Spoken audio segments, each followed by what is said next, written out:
La parole est à monsieur Éric Diard. Merci, Monsieur le Président. Ma question s'adresse au ministre de l'Éducation nationale.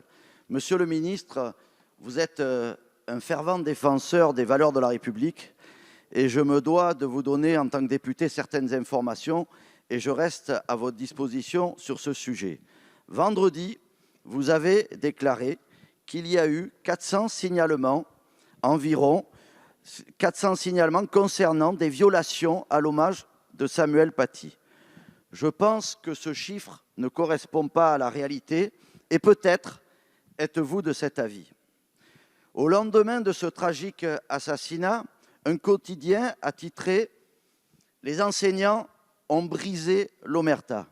Et je peux vous dire qu'il y a des établissements qui n'ont pas fait l'hommage pour ne pas avoir de troubles internes.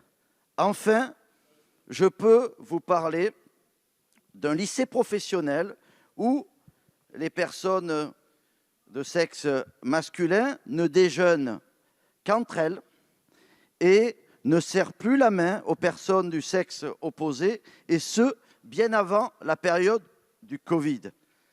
Le plus grave, Monsieur le ministre, c'est qu'il ne s'agit pas d'élèves, mais d'enseignants.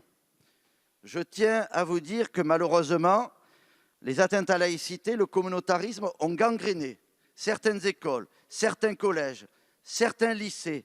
Aussi, Monsieur le ministre, quelles mesures comptez-vous prendre lors de la loi sur le séparatisme pour les éradiquer? Je vous remercie. Merci, monsieur le député. La parole est à monsieur Jean-Michel Blanquer, ministre de l'Éducation nationale, de la jeunesse et des sports.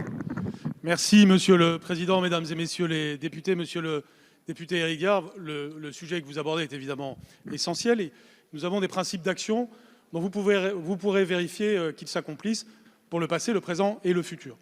Nos principes d'action, d'abord, c'est des normes claires. Ces normes sont fixées par notre Conseil des sages de la laïcité et bien sûr, certaines des choses que vous avez citées sont en contravention de ces normes claires. Donc, tout fait signalé, et vous avez tout à fait le droit de me les signaler, bien entendu, aura des suites par rapport à ces normes claires. Nous avons les équipes valeurs de la République. Elles interviennent encore en ce moment, aujourd'hui même par exemple, ensuite des 400 violations dont j'ai parlé. Et bien entendu, s'il y a plus que ces 400 violations, signalez-les. Le signalement est encore ouvert, évidemment, mais j'ai été très clair. La minute de silence doit être partout, sans exception, et chaque violation doit être signalée. J'ai la liste des violations. Si ce que vous avez vu ne correspond pas, on l'ajoutera et on réagira. Donc je ne dis pas qu'il n'y a pas de problème. Bien sûr qu'il y a des problèmes.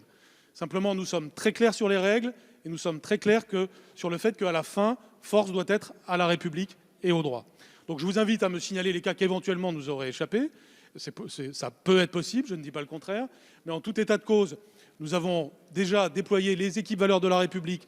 Chaque fois qu'un signalement nous a été fait, nous avons agi. Et bien sûr, les faits que vous signalez ne sont pas acceptables dès lors qu'ils sont avérés. Je tiens à vous dire, parce que c'est des choses qu'on ne dit pas forcément tous les jours et publiquement, mais que nous avons procédé par exemple à des radiations de personnel radicalisé et que j'y ai veillé personnellement.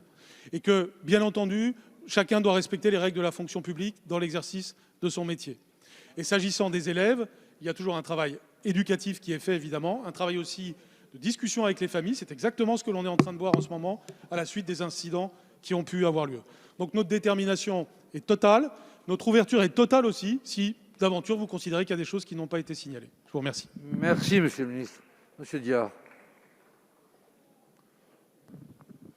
Merci beaucoup, Monsieur le ministre. Il est important dans la loi sur le séparatisme que soient prises des mesures fortes. Il en est de la survie de l'école de la République.